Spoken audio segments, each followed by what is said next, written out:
Il faut bien comprendre que l'influence du français ne se réduit pas à l'emprunt au lexique français.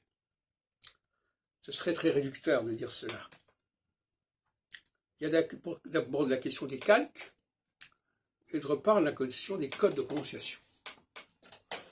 La question des calques, c'est simplement quand au lieu d'employer un mot étranger, on le traduit dans la langue locale, mais tout en restant marqué par la structure du mot étranger. Alors il y aurait beaucoup d'exemples à trouver. Par exemple, all the same en anglais, ce serait une traduction de tout de même. Nevertheless, ce serait une traduction de néanmoins. Unless, de à moins que. Et on pourrait multiplier les exemples de ce genre.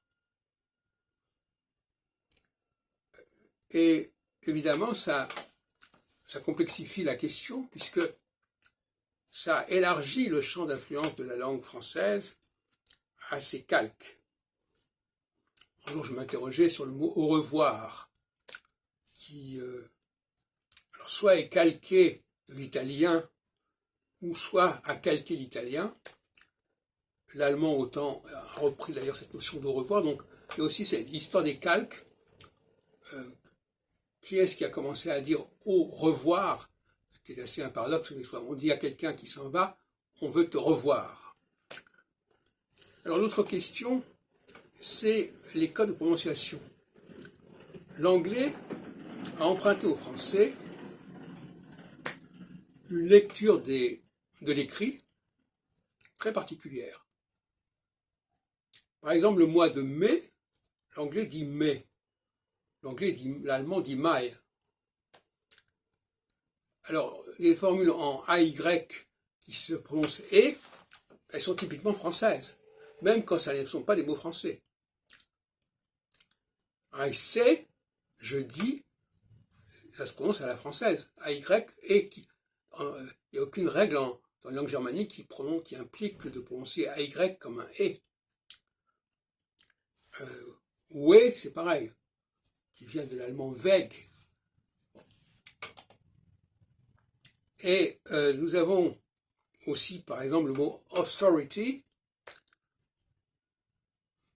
alors, qui est un mot français, bien sûr, mais qui se prononce à la française, parce qu'on peut très bien emprunter un mot et le prononcer localement. Authority, le AU de authority, le author, il reste en anglais. Il est compris, par exemple, les Anglais, quand ils tombent la forme AU, ils ont tendance à dire O, ce qui n'est pas du tout le cas ni des Italiens ni des Allemands. Un cas intéressant aussi, c'est le on. A mong, a long time, wrong, long. Le on, là, on vient de voir, alternativement, un mot qui vient d'origine française, un mot qui n'est pas wrong, par exemple, ça n'a rien à voir avec le français, mais c'est prononcé à la française. Donc le français a amené l'anglais à prononcer à la française des mots qui n'étaient pas d'origine française. Alors je prends un cas intéressant aussi, train, le train, on va dire train, donc on va prononcer AI comme un E, même si en français on dit train, mais c'est pour une autre question parce qu'il y a une diphtongue. De la même manière, on va dire rain, qu'est-ce qui pourrait, comme la pluie, ben, rain, ça se prononce à la française, R-A-I-N. En allemand, c'est Regen. Donc, il y a des choses assez étranges de ce genre-là qui font partie de l'étude de l'influence du français.